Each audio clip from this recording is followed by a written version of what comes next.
Gary Santos is coming back to Mount Pleasant Town Council beginning tonight. In this special edition of Quintin's Close-Ups, he talks to me about why he seeks re-election, his win, and what's next for the town of Mount Pleasant. And be sure to download the free Quintin's Close-Ups app in your Apple or Google Play stores. Gary, it is so good to see you, man. Good to see you as well, as usual. I think I'm the first council member you ever interviewed, yes. If I remember correctly. That's right. That's right. You're the best. We're right back. Yes, indeed. And you talk about right back. You're right back on council. Absolutely, yeah. What is it like to be on council again for you in your mind?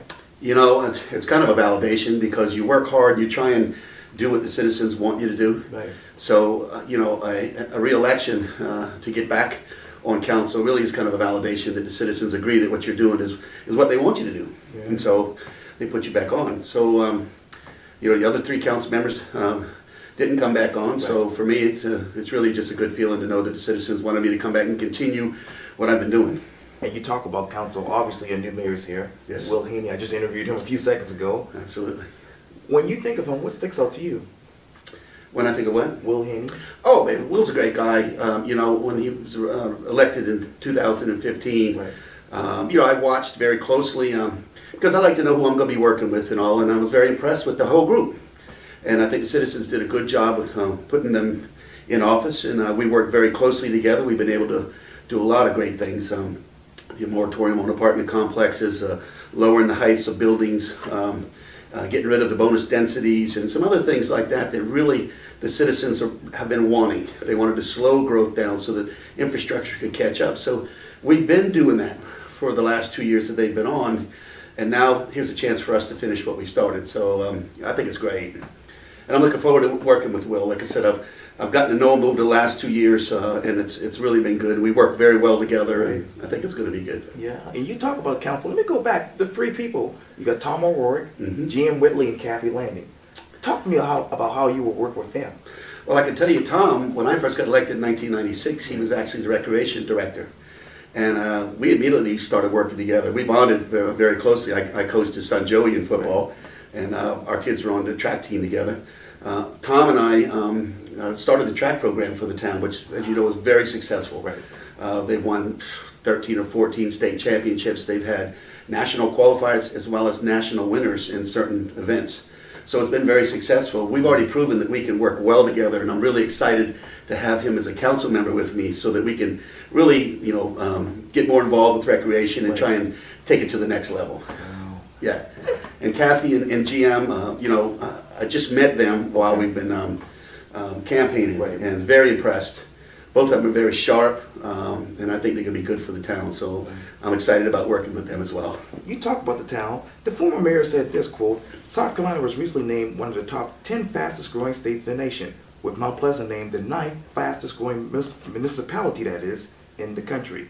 To address the challenges and opportunities associated with rapid growth, I rely on the help of several talented officials. And it goes on to say this, our town council, board and commissions, residents, businesses, and staff have all worked to create a unique community to live, thrive, and relax. Let me go to commissions, because obviously the talk around town right now is the comprehensive plan. Right. When you think of that, what sticks out in your mind? You know, what I think about is participation by our citizens on this commission. I think it's great that we've gone out, we've been able to get a sampling of the citizens from around. There's been some controversy, as you know, about some of them being appointed. And we talked about this last night, and you know, it's true. And so I think that put a little cloud over it. But at the end of the day, council makes the decision. And so whatever recommendations come up, we still have an opportunity to make the final decision. So I think it's great that we have citizen commissions that they're working on, because, you know, it's their town. And I love hearing their advice. I love hearing their recommendations. It helps me guide myself to know what exactly they want and how I should be looking at issues and how I should be voting.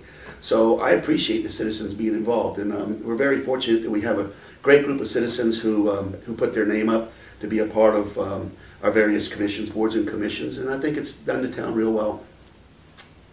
Later down the road, would a single member district initiative work in this particular town in your mind? No. I say no because I like, personally, I like the idea of being able to vote for every elected official who, in my municipality, who can spend my tax dollars. Okay. You can't do that with a single member district. You know, you look at it as a piece of pizza. Right now, we have 8 slices, and all 8 slices, you can have a bite of every slice. But if you go to single member districts, you get 1 slice, and you can only get that 1 slice.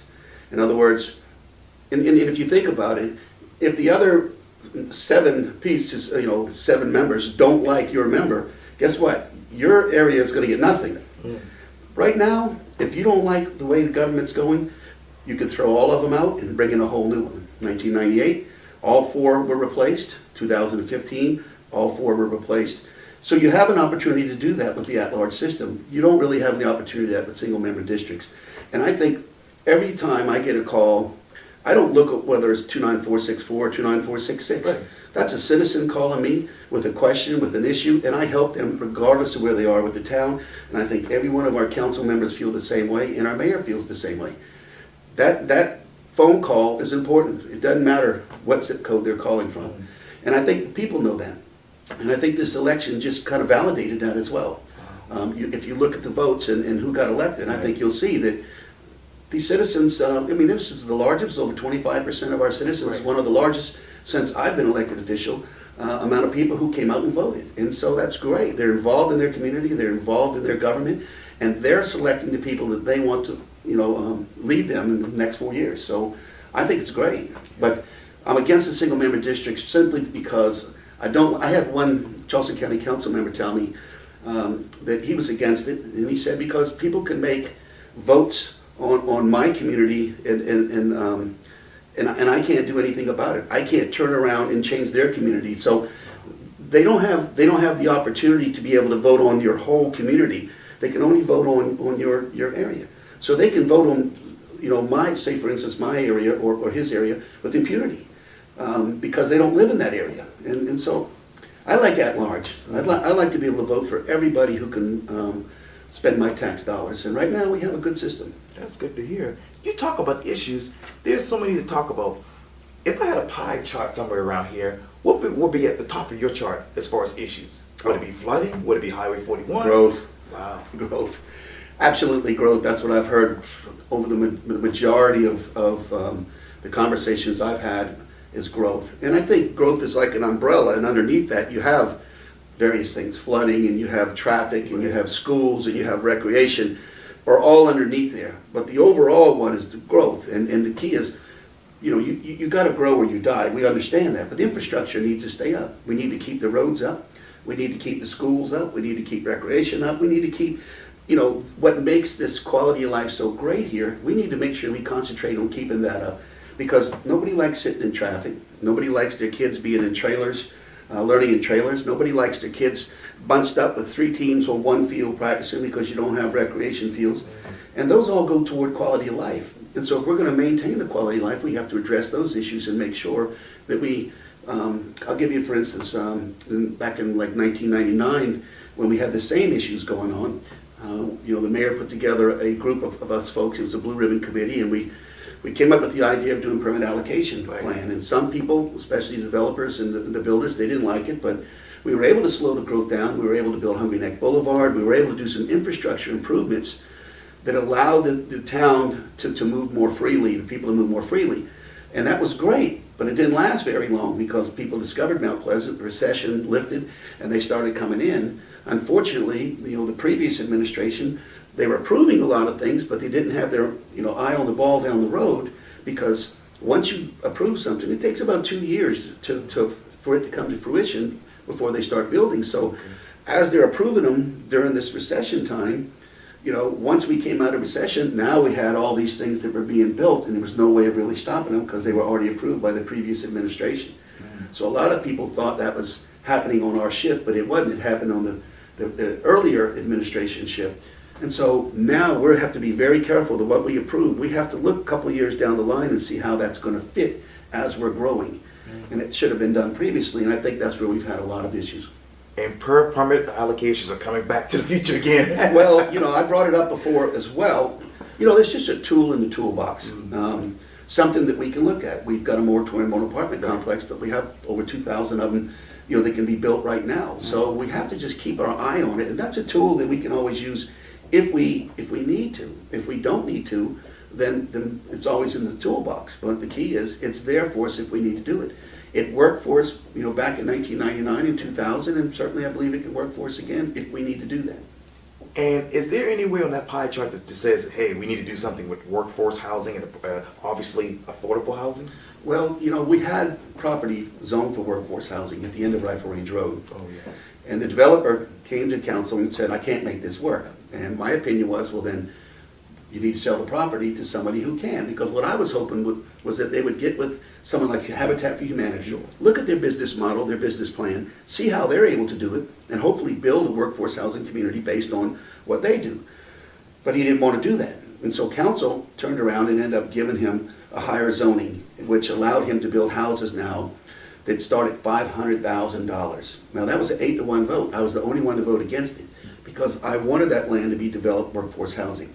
And workforce housing to me is not apartments where you put people in and where there's no yards for their kids to play or they're be able to walk their dogs or anything like. For me, workforce housing is areas where, like for instance, I live in a duplex and I have a small backyard, a small front yard, 3-bedroom, 2 baths, and that's perfect for workforce housing because mortgage payments are very low when you're able to do those kind of things. But at least you're able to provide a yard and an area for your kids to play and for your animals if you want to have a dog or whatever to be able to be there. And I'm not sure we're going to be able to find that in Mount Pleasant right now after they gave away that property. We're looking and we're working with the workforce housing folks to see what we can do, but we had it and they let it go, and so now we're having to start all over again, and it kind of breaks my heart because I thought we would be able to have a great workforce community and having our police, our firemen, our teachers and nurses and people like that be able to stay here, but unfortunately they gave it up, and now we got $500,000 homes coming up on that property. Now, where do we go from here? Because a lot of people say, Gary, you need to stop looking backwards and start looking forwards, but if you want to know where you're going, you've got to remember where you've been so you don't make those mistakes again. So I know there's a group out there working for it. I'm looking for further information, but hopefully we can work that out and maybe have another shot at it. Write the headline. The town of Mount Pleasant will be what in 5 years? Well, it will continue to be a great place to raise your kids, recreate, live. We have a beautiful place here. I mean, we have the ocean on one side over here. We have the saltwater marshes over here. We have historic Charleston. We have the National Forest on this end. We are very well positioned. We have excellent schools, excellent recreation. And I believe in 5 years we'll be in the same boat. I think, once we get control on this growth, we get infrastructure caught up, I think we'll be in the same boat, and I think it's going to be really good. This is the place to live. People know it. People want to come here. You very rarely see anybody retire here and move up north. They're all they're coming here. Right. And the key is we just need to make sure that we grow according to our infrastructure. They'll tell you, some of the the builders and all will tell you, oh, they're coming. We need to build. Okay. We don't. We need to build according to our infrastructure. And if folks don't find a house here, they'll find one somewhere, whether it's James Island or Somerville or somewhere. But the key is we got to make sure that we grow. We got to make sure our infrastructure stays up with that growth, and certainly we're going to grow. We just got to make sure that we grow, appropriately. That's good to hear. Yeah. Well, Councilman Gary Santos, thank you so much for your time. I really appreciate this. Hey, it's always a pleasure. Likewise. Yes, sir.